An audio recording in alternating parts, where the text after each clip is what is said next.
আজকের এই অনুষ্ঠানের সভাপতি, সহকর্মীবৃন্দ, এফএওর রিপ্রেজেন্টেটিভ সহ অন্যান্য সংস্থার প্রতিনিধিবৃন্দ, উপস্থিত সুধীমণ্ডলী, আসসালামু আলাইকুম। বিশ্ব খাদ্য দিবস 2021-এর উদ্বোধনী অনুষ্ঠানে আমি সকলকে আমার পক্ষ থেকে আন্তরিক শুভেচ্ছা জানাচ্ছি। আমি গভীর শ্রদ্ধার সাথে স্মরণ করছি সর্বকালের সর্বশ্রেষ্ঠ বাঙালি জাতির পিতা বঙ্গবন্ধু শেখ মুজিবুর রহমানকে। শ্রদ্ধা জানাই জাতীয় চারণিতার প্রতি, 30 লক্ষ শহীদের প্রতি, 2 লক্ষ মা বোনের প্রতি। শ্রদ্ধার সাথে স্মরণ করি 15ই আগস্ট আমার মা, ভাই সহ যারা শাহাদাত বরণ করেছেন ঘাতকের নির্মম বুলেটের আঘাতে। করোনা মহামারীকালীন যারা মৃত্যুবরণ করেছে তাদেরকে আমি স্মরণ করছি, তাদের আত্মার বাকফারাত শান্তি কামনা করছি।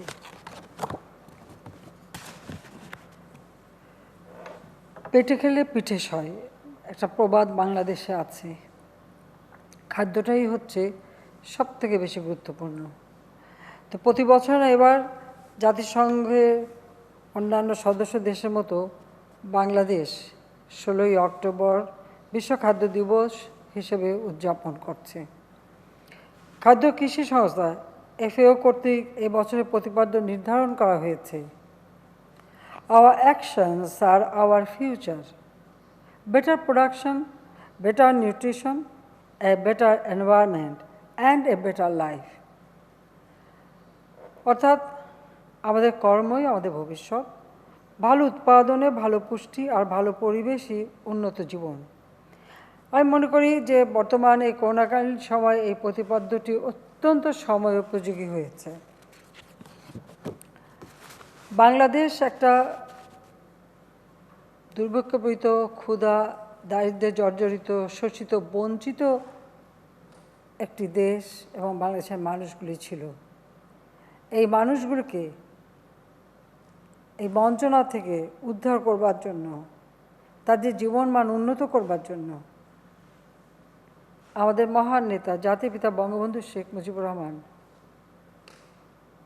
সংগ্রাম করেন। এই সংগ্রাম করতে গিয়ে তাকে অনেক কষ্ট সহ্য করতে হয়েছে, জেল জুলুম অত্যাচার সহ্য করতে হয়েছে, কিন্তু বাংলাদেশের মানুষের ভাগ্য পরিবর্তন করাটাই ছিল জাতির পিতা বঙ্গবন্ধু শেখ মুজিবের একমাত্র লক্ষ্য। আর সে ভাগ্য পরিবর্তন হতে পারত একমাত্র স্বাধীনতা অর্জনের মধ্য দিয়ে। তারই নেতৃত্বে আমরা এই বাংলাদেশ স্বাধীন করি, আমরা মুক্তিযুদ্ধে বিজয় অর্জন করি এবং স্বাধীন রাষ্ট্র একটা যুদ্ধ বিধ্বস্ত রাষ্ট্র, যেখানে যুদ্ধকালীন সময়ে কোনো খেতে ফসল উৎপাদন হয়নি, গোলায় এক ফোঁটা খাদ্য মজুদ ছিল না, রিজার্ভ মানি ছিল না, সম্পূর্ণ ধ্বংসপ্রাপ্ত একটি অর্থনীতি। এই ধ্বংস স্তূপের উপর দাঁড়িয়ে জাতির পিতা বঙ্গবন্ধু শেখ মুজিব এই দেশ গড়ার কাজে মনোনিবেশ করেন। তিনি 10 জানুয়ারি ওই যেদিন বাংলাদেশে পাকিস্তানি কারাগার থেকে মুক্তি পেয়ে ফিরে আসেন, সেই দিনও তিনি বাংলাদেশ কিভাবে চলবে এবং বাংলাদেশের মানুষের মৌলিক চাহিদাগুলি কী এবং সেগুলি পূরণ করা, সে বিষয়েও দিক নির্দেশনা দিয়েছিলেন। এবং 72 সালের 10 জানুয়ারি তিনি একটি ভাষণ দেন। সেখানে তিনি বলেছিলেন, আমার জীবনের একমাত্র কামনা বাংলাদেশের মানুষ যেন খাদ্য পায়, আশ্রয় পায়, উন্নত জীবনের অধিকারী হয়। মূলত এটাই ছিল জাতিপিতার একমাত্র লক্ষ্য, যে বাংলাদেশের মানুষ একবার তৃণমূল পর্যায়ে যারা পড়ে আছে, একেবারে হত দরিদ্র যারা, তার সকলের ভাগ্য পরিবর্তন করা, উন্নত জীবন দেওয়া। কিন্তু এই সব কাজের সব থেকে আগে হচ্ছে তাদের ক্ষুধার অন্ন জোগানো। 72 সালে 20 ফেব্রুয়ারি অপর এক ভাষণে তিনি বলেন, আমি কোট করছি, দেশে কৃষি বিপ্লব সাধনে বাংলাদেশ 1 ইঞ্চি জমিও অনাবাদি রাখা যাবে না, আনকোট। বাংলাদেশের 1 ইঞ্চি জমিও অনাবাদি রাখা যাবে না, এই আহ্বানটা তিনি দিয়েছিলেন।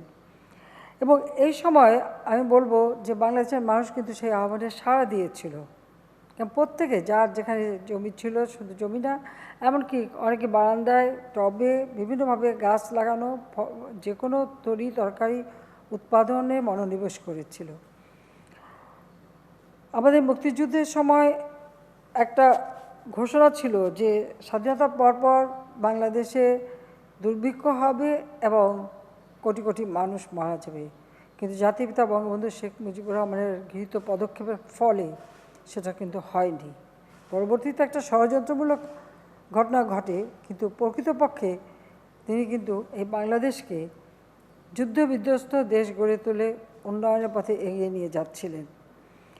এবং তিনি যে প্রথম বাজেট দেওয়া হয়, 500 কোটি টাকার বাজেটে 101 কোটি টাকাই হচ্ছে শুধুমাত্র কৃষির ক্ষেত্রে, অর্থাৎ খাদ্য উৎপাদন, মানুষের খাদ্য চাহিদা পূরণ, এটাই ছিল জাতির পিতার একমাত্র লক্ষ্য। এবং তিনি জাতীয় কৃষি পুরস্কার তহবিলও গঠন করেন। আমাদের জমি অল্প, মানুষের সংখ্যা বেশি, যদিও তখন মাত্র 7.5 কোটি মানুষ, তার মধ্যেও তিনি এটা চিন্তা করেছিলেন যে এই অল্প জমি, তার উপরে পরিবারগুলি ভাগ হয়ে হয়ে এই জমিগুলি খণ্ড খণ্ড রূপে, এবং এই সমস্ত তিনি আমাদের কাছে ছোটোবেলা আমরা সবসময় ওনার কাছে শুনতাম, বললেন যে বাংলাদেশের সকল জমিতে যে আইল দেওয়া আছে, আইল মানে জমির মধ্যে যে বিভক্তিকরণ, সেটাকে যদি এক জায়গায় আনা হয় তাহলে ফরিদপুর জেলার মতো ওরকম একটা বিশাল জায়গা পাওয়া যাবে যেখানে চাষ উপযোগী।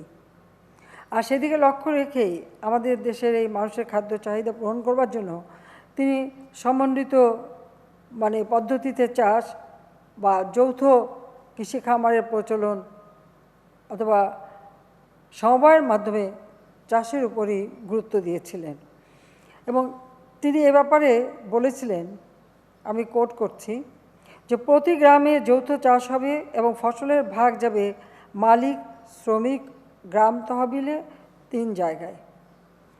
আপনারা জানেন যে তিনি যে দ্বিতীয় বিপ্লবের ডাক দিয়েছিলেন, এবং সেখানে যদিও বাংলাদেশ কৃষক শ্রমিক আওয়ামী লীগ গঠন করেন, জাতীয় ঐক্যের ডাক দেন, তিনি চেয়েছিলেন বাংলাদেশের সকল মানুষ ঐক্যবদ্ধ হোক, সকল দল মত নির্বিশেষে ঐক্যবদ্ধ হোক, এবং বাংলাদেশের উন্নয়নটা যেন স্থায়ী হয় এবং দ্রুত হয়, সেই লক্ষ্য নিয়েই কিন্তু সেই দ্বিতীয় বিপ্লবের কর্মসূচির ডাক দেন।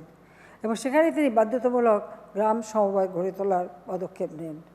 এবং সেই সময় তিনি বলেছিলেন যে কৃষি যান্ত্রিকীকরণ হবে, যন্ত্রের মাধ্যমে চাষ হবে, জমির মালিকানা থাকবে, কিন্তু উৎপাদিত পণ্য যেটা সেটা ভাগ হবে, সেটা শ্রমিক পাবে একটা ভাগ, যে শ্রম দেবে, জমির মালিক সে মালিক পাবে একটা ভাগ, আর সরকারি তহবিল অর্থাৎ গ্রাম তহবিলে আসবে একটি ভাগ। এবং সমগ্র বাংলাদেশকে তিনি যতগুলি আমাদের বিশেষ করে আমাদের মাত্র 19টা জেলা ছিল, যতগুলি মহকুমা ছিল সেগুলিকে তিনি জেলায় উন্নত করেন এবং জেলা গভর্নর নিযুক্ত করেন যে প্রত্যেকটা জেলা ভিত্তিক উন্নতি কিভাবে হবে এবং আমাদের ভূমি যথাযথভাবে ব্যবহার করা এবং উৎপাদন বৃদ্ধি করে মানুষের খাদ্য চাহিদা পূরণ করা। শুধু তাই নয়, তিনি সমগ্র বাংলাদেশে এই প্রত্যেকটা জেলায় এবং ইউনিয়ন পর্যায় পর্যন্ত খাদ্য গুদাম নির্মাণ করার কাজও শুরু করেছিলেন, যেন যেখানে যে উৎপাদন হবে সেটা যেন সেখানে মজুত করে রাখা যায়, যে আপৎকালীন সময় যেন তা ব্যবহার করা যায়, সেই কাজটাও কিন্তু তিনি শুরু করেছিলেন। তিনি কৃষিতে গবেষণায় সবথেকে গুরুত্ব দিয়েছিলেন এবং জাতির পিতা এই বাংলাদেশে কিন্তু আমাদের কৃষক আমাদের কৃষিবিদ যারা, তাদের আসলে তাদের মর্যাদাটা তেমন ছিল না।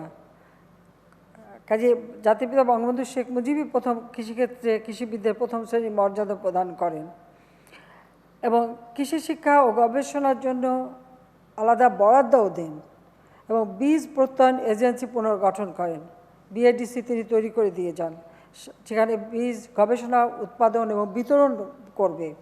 সামগ্রিক কৃষি, ধান, চা, মৎস্যসহ প্রাণী সম্পদ গবেষণা ইনস্টিটিউট প্রতিষ্ঠা করেন এবং তার প্রচেষ্টায় বাংলাদেশ 1973 সালে FAOর সদস্যপদ লাভ করে। আপনারা একটা লক্ষ্য করবেন, একদিকে যুদ্ধবিধ্বস্ত দেশ গড়ে তুলছেন, কত অল্প সময়ের মধ্যে আন্তর্জাতিক সংস্থাগুলির সদস্যপদও তার সময় বাংলাদেশ অর্জন করতে সক্ষম হয়। এবং এফএও সহযোগিতা বাংলাদেশে পেতে শুরু করে এবং উৎপাদনও প্রায় 5% তখন বার্ষিক হারে বৃদ্ধি পেতে শুরু করে।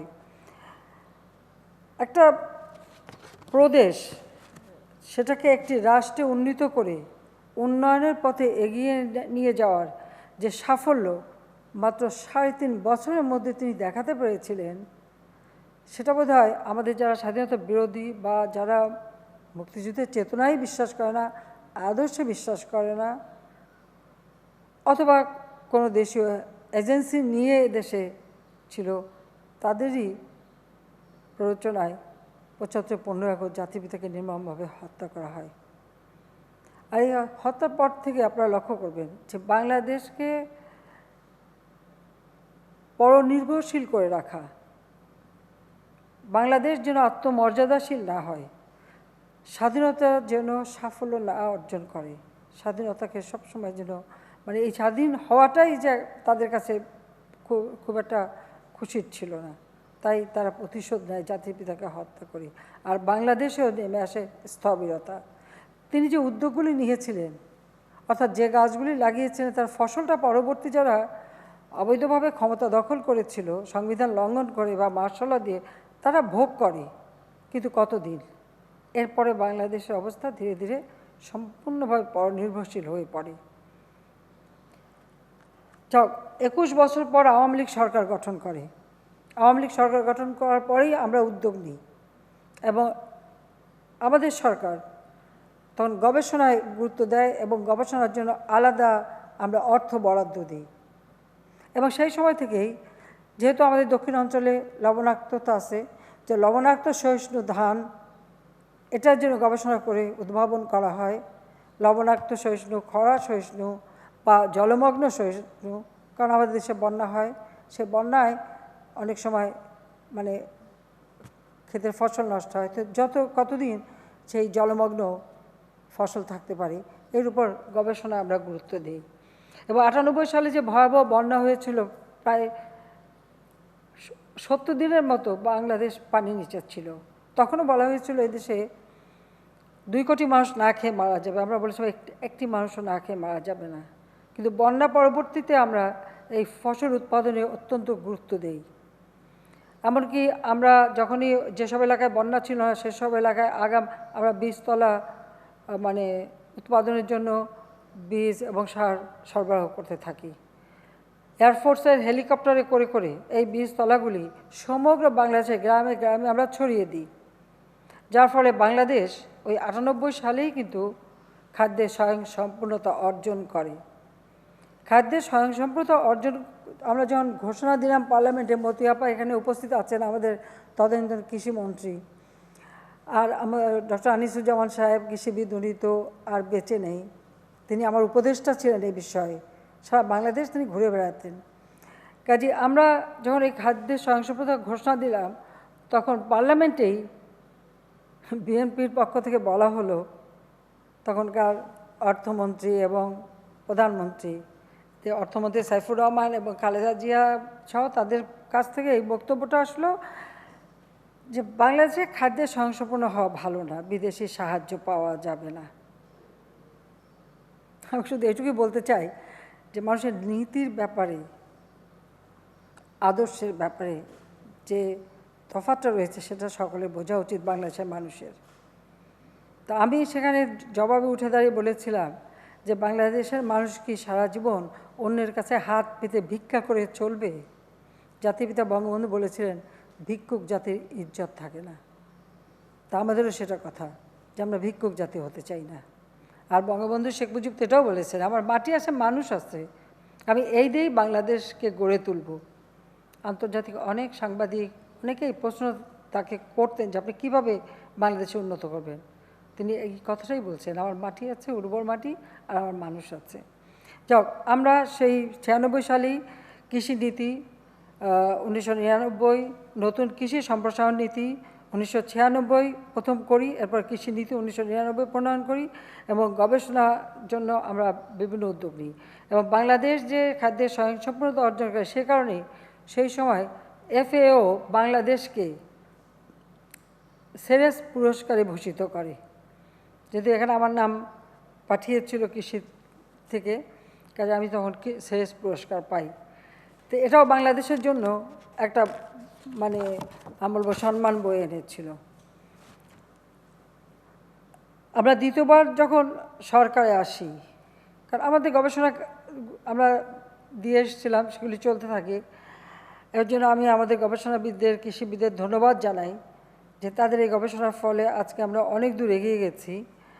তবে আমরা 2008-এ নির্বাচনে জয়ী হয়ে 2009 যখন সরকার গঠন করি, তখন থেকে আবার আমরা কৃষিখাতে বিভিন্ন পদক্ষেপ নেই যেন খাদ্য চাহিদা এটার জন্য আমরা পূরণ করতে পারি। এবং আপনারা জানেন যে আমরা বিনা পয়সায় খাদ্য বিতরণ করি যারা একেবারে দুস্থ, যারা দরিদ্র, সেই সব মানুষগুলিকে, বিশেষ করে মহিলাদের, বিশেষ করে বয়স্ক মহিলাদের। আমরা বয়স্ক ভাতা, বিধবা ভাতা, প্রতিবন্ধী ভাতা,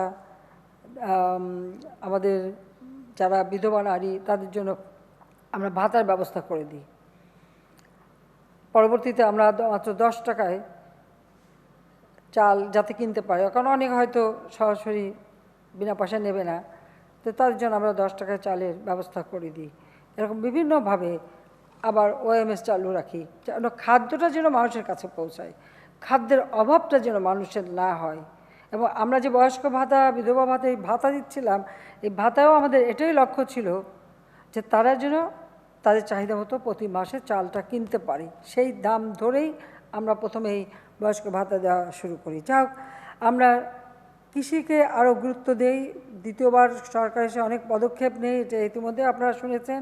আমরা কৃষি বাতায়ন, কৃষক বন্ধু ফোন সেবা, 3331, কৃষকের জানালা, কৃষি কল সেন্টার প্রায় 16,123টি ইত্যাদির মাধ্যমে আমরা কৃষকদের সাথে তথ্য আদান প্রদানের ব্যবস্থা করি। অর্থাৎ 161213 কৃষি এই কল সেন্টার ফোন করে যে কোনো তথ্য কৃষি সম্পর্কে নিতে পারবে। তাছাড়া আমরা 96 সালে কিন্তু মোবাইল ফোন এটা উন্মুক্ত করে সকলের হাতে পৌঁছে দিই, যার ফলে এখন সকলের হাতেই মোবাইল ফোন। আর আমার একজন কৃষক ভাইও একটা ছবি তুলে এই কৃষি বাতায়ন থেকে অথবা তথ্যকেন্দ্র থেকে যে কোনো তথ্য পেতে পারি। সেই কল সেন্টার সারা বাংলাদেশে আমরা তৈরি করেছি। আমাদের কৃষি উপকরণ অর্থাৎ কৃষিতে যে ভর্তুকিটা দিই, কারণ এই ভর্তুকি দেওয়ার ব্যাপারে অনেক বাধা ছিল, অনেক আন্তর্জাতিক সংস্থা বাধা দিত যে ভর্তুকি দেওয়া যাবে না, আমরা তাদের কথা শুনিনি। আমি একদম স্পষ্ট, 96 সালে সরকারে আসার আগে থেকেই অনেকে, যেমন ওয়ার্ল্ড ব্যাংকই আমাদেরকে পরামর্শ দিচ্ছে যে এটা ভর্তুকি দেওয়া যাবে না। তো আমরা যে পৃথিবীর সব দেশ দেয়, আমরা দেবো না কেন? আমার দেশের মানুষের খাদ্যটা আগে, তাদের প্রথম চাহিদাটা হচ্ছে খাদ্য। আগে তো আমাকে খাদ্য দিতে হবে, তার জন্য আমার উৎপাদন বাড়াতে হবে। ঠিক আছে, আমাদের যদি কেউ এ ব্যাপারে ঋণ না দেয় তা আমরা নিজের পয়সা দেব। তখনও কিন্তু সরকারে আসি নাই, তার আগের থেকে এই সমস্ত আলোচনা আমার সাথে তারা করতো এবং আমি আমার যেটা নীতি ছিল আমি সেটা স্পষ্ট তাদের জানিয়েছি এবং আমরা তাই করেছি। এবং আমরা কৃষি উপকরণ কার্ড করে দিয়েছি এবং সরাসরি কৃষকদের হাতে তার ভর্তুকি টাকাটা যাতে পৌঁছায় সেই ব্যবস্থাটা করে দিয়েছে।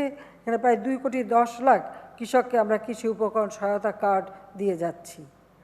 পাশাপাশি আরেকটা কাজ আমরা করেছি যে আমরা বেসরকারি খাতে, আপনারা জানেন যে ব্যাপকভাবে ব্যাংক আমরা প্রতিষ্ঠা করতে দিয়েছি, কিন্তু সেখানে একটা নির্দেশনা আছে যে এই ব্যাংকের শাখা সারা বাংলাদেশে হতে হবে।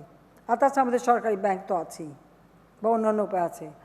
আমরা কৃষকদেরকে মাত্র 10 টাকায় যেন ব্যাংক অ্যাকাউন্ট খুলতে পারি সেই ব্যবস্থা আমরা করে দিই। এবং 96 সাল থেকেই আমরা বর্গা চাষিদের কৃষি ব্যাংকের মাধ্যমে বর্গা চাষিদের বিনা জামানতে কৃষি ঋণ দেওয়া শুরু করি। কারণ বর্গা চাষিরা, তাদের জমি নাই, তারা জামানত রাখতে পারতো না, যার জন্য তারা ঋণ পেত না। সেখানে আমরা এই ব্যবস্থাটা নিই। আমার কথাই ছিল যে ব্যাংক কৃষকের কাছে পৌঁছে যাবে। ডক্টর জলিল সাহেব, তিনিও কৃষিবিদ, তিনি ব্যাংকের চেয়ারম্যান ছিলেন, তাকে আমি বলেছিলাম আপনি সোজা একেবারে হাটের দিনে যে বসবেন একটা চাদর বিছিয়ে, সেখানে বসে এই বর্গা চাষিদের ঋণ দেবেন, সেখানেই এরপর সংগ্রহ করবেন, সেখানে দেবেনও সেখানেই। এবং সেটাই কিন্তু করা হয়েছিল। বর্গা চাষিরা সরাসরি টাকা পেত, কারণ তাদেরকে মহাজনের কাছ থেকে অনেক বড় সুদে টাকা নিতে হতো। সেটা যাতে না হয়। আর কৃষি কাজটা করে বর্গা চাষিরা, আমরা যে আমাদের কৃষি কাজ, আমাদের জমি আছে কারা করে, কাজে তাদের হাতে যদি নগদ টাকা না থাকে তো তারা উৎপাদন বাড়াবে কীভাবে? জমিতে নিড়ানি দেওয়া, সার দেওয়া বা পানি দেওয়া বা যা যা কাজ করা লাগে, শ্রম দেওয়া, আমরা সেই ব্যবস্থাটা কিন্তু 96 সাল থেকেই শুরু করি, যার ফলাফল এখন আমরা পাচ্ছি। আমাদের এই 10 টাকা যে ব্যাংক অ্যাকাউন্ট, 1,02,70,143 জন কৃষক 10 টাকায় ব্যাংক অ্যাকাউন্ট খুলে সুবিধা পাচ্ছে। আমাদের শুধু উৎপাদন বাড়ালে হবে না, সাথে সাথে আমাদের মানে বাজারজাত করাটা, এটার দিকে দৃষ্টি দিতে হবে। এবং জাতিপিতা যে বহুমুখী গ্রাম সমবায় করেছিলেন, সেখানে কিন্তু এটাই ছিল সবথেকে লক্ষ্য, যে উৎপাদিত পণ্য বাজারজাত করা সমবায়ের মাধ্যমে। আমাদের দুর্ভাগ্য যে তিনি কাজগুলি করে যেতে পারেননি। তিনি যদি করে যেতে পারতেন তাহলে আজকের বাংলাদেশ, সেই আমি বলবো 40 বছর আগেই বাংলাদেশ উন্নত সমৃদ্ধ বাংলাদেশ হিসেবে প্রতিষ্ঠা লাভ করতে পারত। আর সেটাই করতে দেওয়া হলো না, জাতির পিতাকে হত্যা করি। যাক, আমরা তার আদর্শ নিয়ে চলছি। আমরা কৃষি পণ্য প্রক্রিয়াজাতকরণ ও ভ্যালু চেইন ব্যবস্থাপনার উপর গুরুত্ব আরোপ করছি। 2009 থেকে বর্তমান পর্যন্ত বৈরী পরিবেশ সহনশীল 655টি উন্নত ফলনশীল জাতের ফসল এবং 591টি প্রযুক্তি উদ্ভাবন করা হয়েছে, যা জলবায়ু ও মৃত্তিকা উপযোগী অনুযায়ী শস্য বিন্যাস করেছি। কৃষি শিক্ষা গবেষণা খাতে বরাদ্দ আমরা আরও বৃদ্ধি করেছি। আমাদের কৃষি বিজ্ঞানীরা কৃষিখাতে চতুর্থ শিল্প বিপ্লবের প্রযুক্তি ব্যবহারের দিকে দ্রুত এগিয়ে যাচ্ছে, কারণ বাংলাদেশ এখন ডিজিটাল বাংলাদেশ। ভবিষ্যতে সেই ডিজিটাল পদ্ধতিতেই সব চলবে। কাজে আমাদের এই কৃষি খাতটাও যেন তার থেকে পিছিয়ে না থাকে, তার প্রস্তুতি আমরা এখন থেকে নিচ্ছি। নিরাপদ খাদ্য আইন 2013 প্রণয়ন করা হয়েছে। বাংলাদেশ নিরাপদ খাদ্য কর্তৃপক্ষ সহ সংশ্লিষ্ট বিধিবিধান সব কিছুই তৈরি করা হয়েছে। 2018 সালের 2 ফেব্রুয়ারি জাতীয় নিরাপদ খাদ্য দিবস আমরা পালন শুরু করেছি। আর ভেজাল খাদ্য শনাক্তকরণে on spot screening, mobile court ও মনিটরিং টিমের কার্যক্রম পরিচালনা করা হচ্ছে। আর নিরাপদ খাদ্য কর্তৃপক্ষের প্রধান কার্যালয় স্থাপন ও কেন্দ্রীয় ল্যাবরেটরি ও বিভাগীয় ল্যাবরেটরি স্থাপনের জন্য ইতিমধ্যে পূর্বাচলে কিন্তু 5 একর জমি দেওয়া হয়েছে। 2 একর 3 একর না, 5 একর জমি বরাদ্দ দেওয়া আছে। এবং 8টি বিভাগে 8টি রেফারেন্স ল্যাবরেটরি স্থাপনের পরিকল্পনাও গ্রহণ করা হয়েছে। নিরাপদ খাদ্য কর্তৃপক্ষের হটলাইনও চালু করা হয়েছে। জাতীয় কৃষি সম্প্রসারণ নীতি 2020 প্রণয়ন করা হয়েছে। আমরা আমাদের যে প্রণীত নীতিমালা, সেখানে কৃষি, দুর্যোগ ব্যবস্থাপনা, জৈব কৃষি, খাদ্য, আইসিটি, ই কৃষি, সমন্বিত ক্ষুদ্র সেচ, ভূগর্ভস্থ পানির ব্যবস্থাপনা সম্পর্কিত নীতি আইন, কৃষি সম্প্রসারণ ম্যানুয়াল, এই সব কিছু নিয়েই আমাদের যে কর্মসূচি, 8ম পঞ্চবার্ষিকী পরিকল্পনা, এগুলি সবই আমাদের সংযুক্ত করা হয়েছে।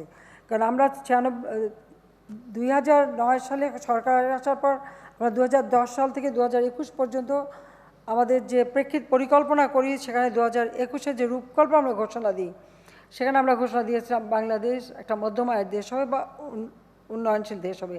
আজকে উন্নয়নশীল দেশের মর্যাদা আমরা পেয়েছি, সেটা আমাদের ধরে রাখতে হবে। আর সাথে সাথে 2021 থেকে 2041 যে প্রেক্ষিত পরিকল্পনা আমরা প্রণয়ন করেছি, সেখানে এই বিষয়গুলি অত্যন্ত গুরুত্ব পেয়েছে, যার জন্য ডেল্টা প্ল্যান 2100 আমরা প্রণয়ন করেছি, যেন আমাদের খাদ্য উৎপাদন কোনো মতেই যেন বাধাগ্রস্ত না হয়।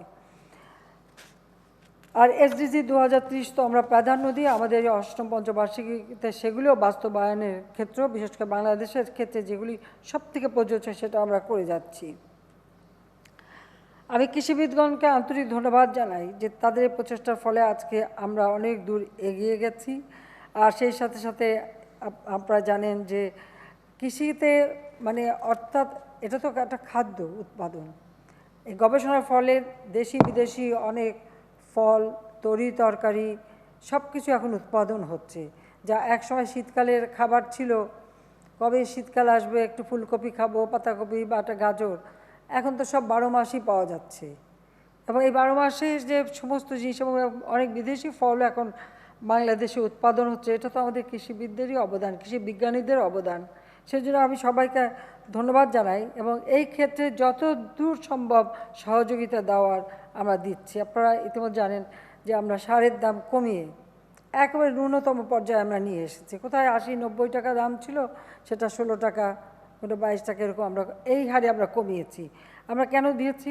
তারপরে বিদ্যুতের ক্ষেত্রে আমরা 20% তাদেরকে ভর্তুকি দিচ্ছি, রিবেট দিচ্ছি। তার পাশাপাশি এখন আমরা সোলার সিস্টেমে যাতে সেচটা চালাতে পারি সেই ব্যবস্থাও আমরা করে দিচ্ছি। এই বিদ্যুতের জন্য আজকে বাংলাদেশের কিন্তু প্রায় 99.99% মানুষই বিদ্যুৎ পাচ্ছে।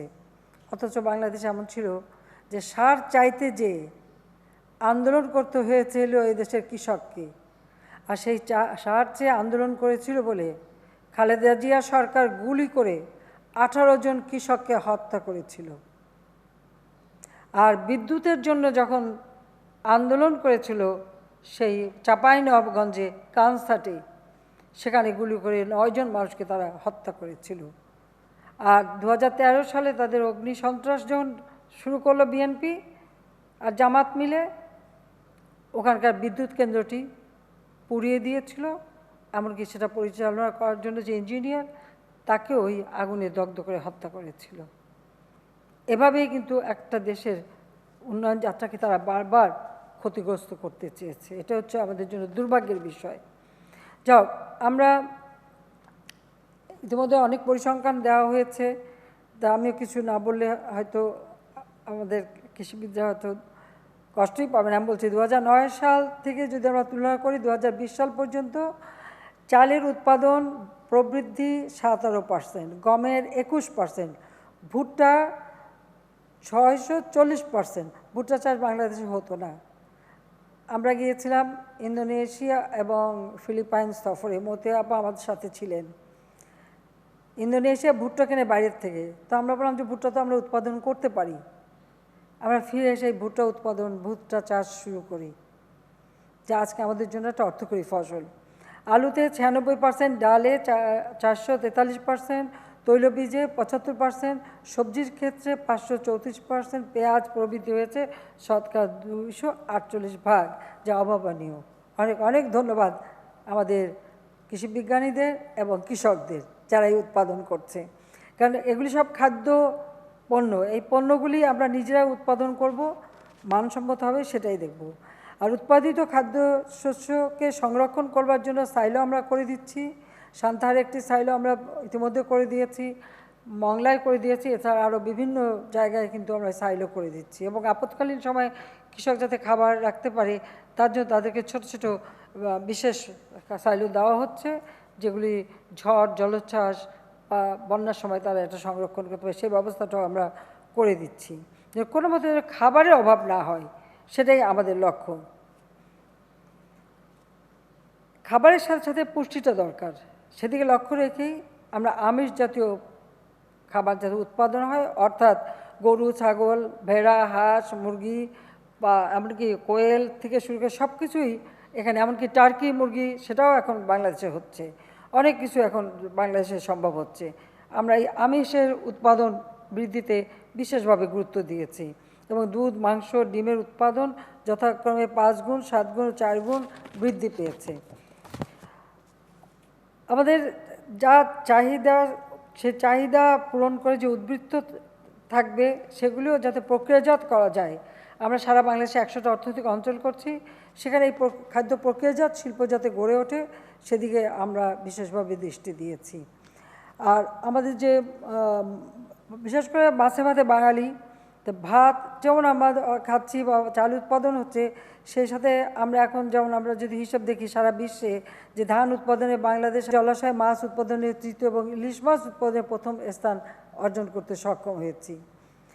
জাতিপিতা বঙ্গবন্ধু শেখ মুজিবুর রহমান গ্রামীণ উন্নয়ন ও কৃষির উপর গুরুত্ব আরোপ করে এক ভাষণে বলেছিলেন, আমি কোট করছি,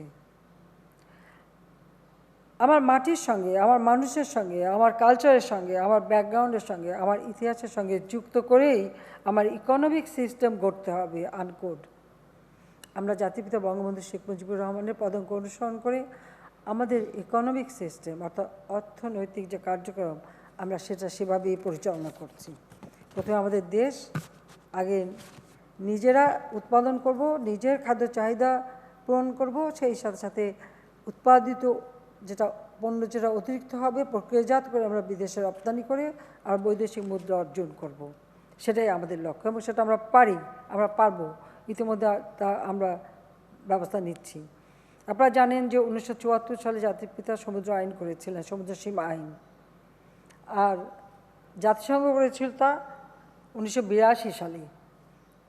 কিন্তু এই যে সমুদ্র সীমা আইন তিনি করে গিয়েছিলেন 75-এর পরে যে সরকারগুলি এসেছিল, জিয়াউর রহমান, জেনারেল এরশাদ, জেনারেল এরশাদ এবং বেগম খালেদা জিয়া, কেউই কিন্তু আমাদের সমুদ্র সীমায় যে আমাদের অধিকার আছে এই কথাটা কখনো উচ্চারণও করেনি, বলেওনি, বা এটা দাবি করা বা এটাকে অর্জন করার কোনো পদক্ষেপ নেয়নি। 96 সাল থেকে আমরা এটা শুরু করি, কারণ এই কাজটা করতে গেলে অনেকগুলি কাজ আমাদের আয়োজন করতে হয়েছিল। কিন্তু তারপরে 2001-এ আমরা সরকারে আসতে পারলাম না, কারণ গ্যাস বিক্রি করার মুচলেখা দেয়নি বলেই আমাকে আর ক্ষমতা আসতে দেওয়া হলো না।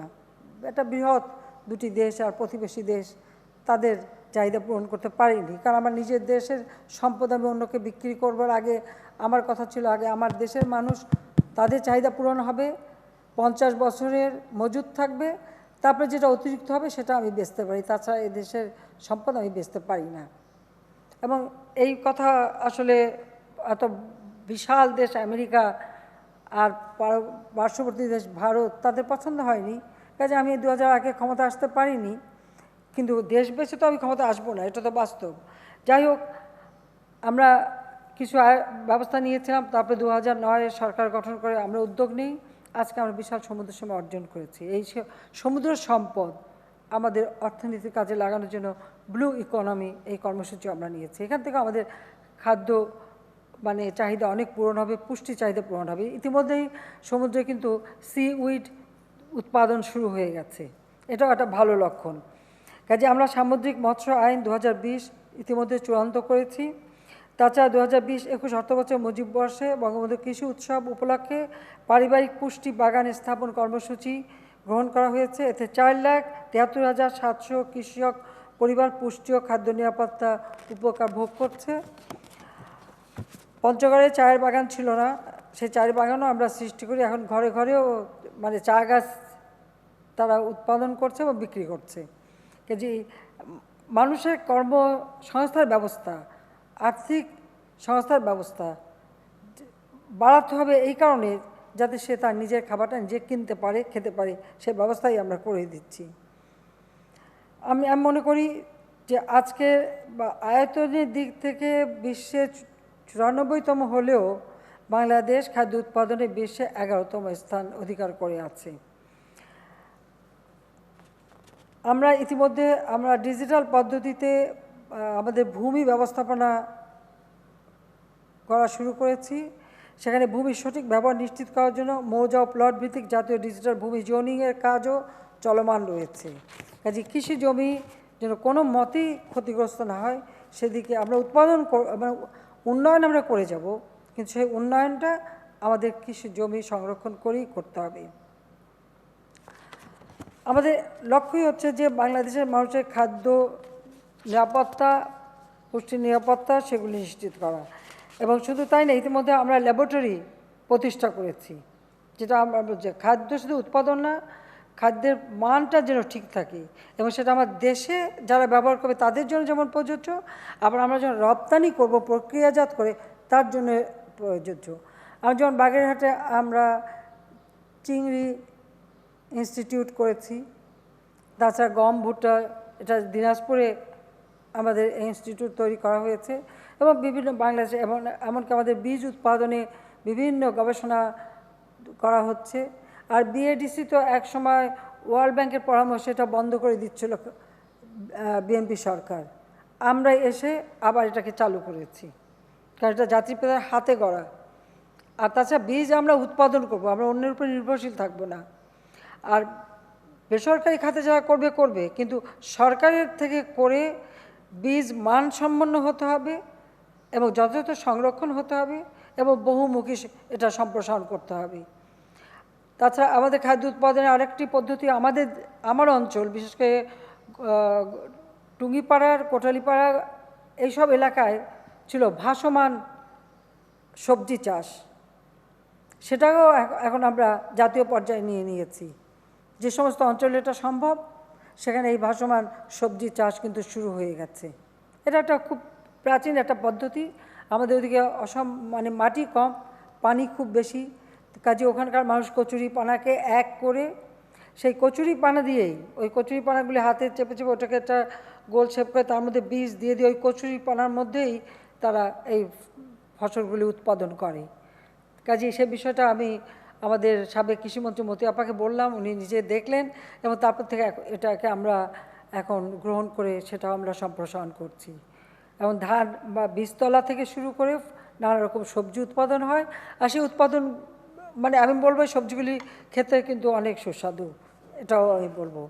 এবং এখন তো আরও বিভিন্ন পদ্ধতি এসে যাচ্ছে, কাজে যার জন্য আমি মনে করি যে খাবারে বাংলাদেশের আর কোনদিন আল্লাহর রহমতে কোনো অভাব থাকবে না। তবে গবেষণাটা অব্যাহত রাখতে হবে, কারণ একটা গবেষণা করে একটি বীজ যখন আপনি আবিষ্কার করেন, উদ্ভাবন করেন, সেটার মানে যখন এটার উৎপাদনটা হয় ধীরে ধীরে কিন্তু এটা আস্তে আস্তে উৎপাদনের পরিমাণটা কমতে থাকে। এই জন্য সবসময় আমার গবেষণাটা অব্যাহত রাখতেই হবে।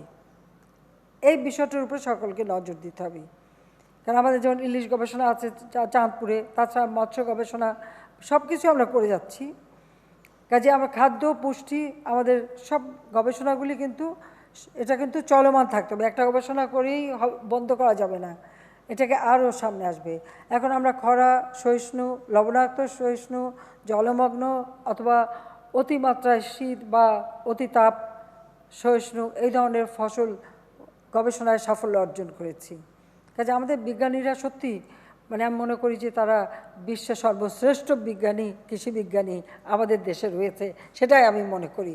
সেজন্য সবাইকে আন্তরিক ধন্যবাদ জানাই। আমি বাংলাদেশ এগিয়ে যাচ্ছে, বাংলাদেশ এগিয়ে যাবে, জাতির পিতার স্বপ্ন ক্ষুধা দারিদ্র্যমুক্ত বাংলাদেশ আমরা গড়ে তুলব। কাজেই নিরাপদ খাদ্য, পুষ্টির নিশ্চয়তা এবং শিক্ষা চিকিৎসা সহ মৌলিক চাহিদাগুলি পূরণ করা এবং বাংলাদেশে একটি মানুষও গৃহহীন থাকবে না। প্রতিটি গৃহহীন মানুষের জন্য আমরা ঘর তৈরি করে দিচ্ছি। আমি আশা করি যে এদেশে একটি মানুষও আর ঠিকানাবিহীন থাকবে না, তাদের সবাইকে আমরা ঘর করে দেব।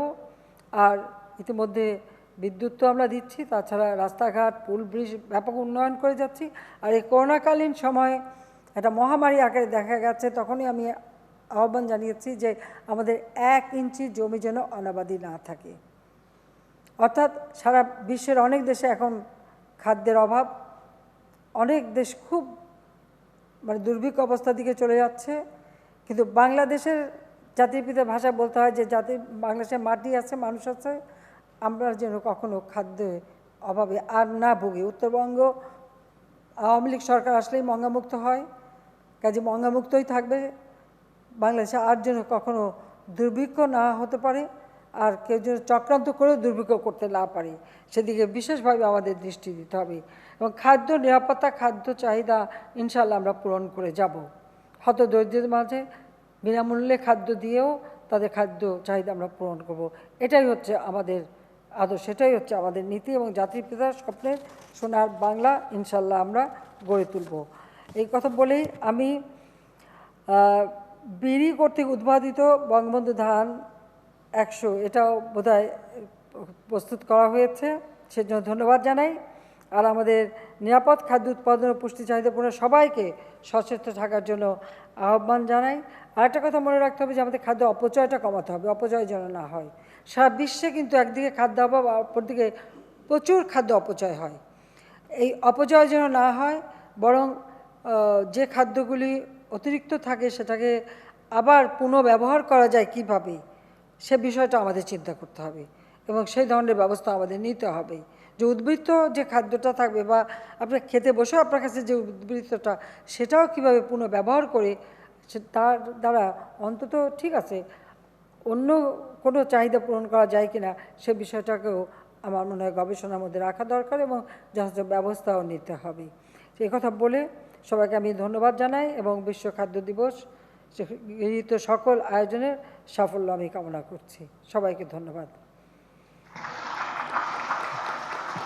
আর আমি না এক মিনিট আমি একটু বিশেষভাবে ধন্যবাদ জানাতে চাই এই জন্য যে আমাদের মানে পুষ্টির চাহিদা পূরণের জন্য গবেষণা করে বিড়ি কর্তৃক উদ্ভাবিত বঙ্গবন্ধু ধান 100 এটা যারা উৎপাদন করেছেন, মানে এটা যারা উদ্ভাবন করেছেন, সেই কৃষিবিদদের আমি বিশেষ করে ধন্যবাদ জানাচ্ছি।